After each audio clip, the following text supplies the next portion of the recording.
Hi guys, welcome back with me again in this channel.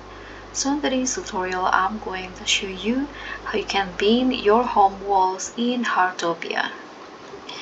So if you think that you start their home looking a little plain, it's time to upgrade.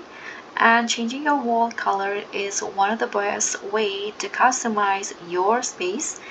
And in here I want to show you exactly how you can become the ultimate interior designer. So for example, I'm going to paint this walls right here. So what you need to do is just go to the solo build mode.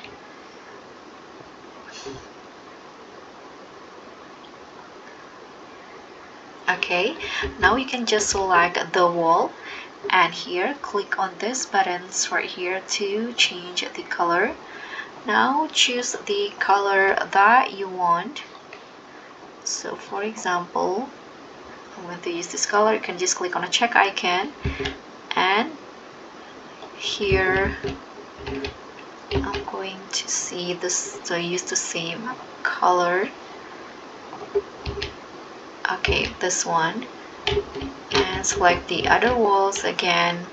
Click on a check icon again and just repeat the step until you get all the colors that you want.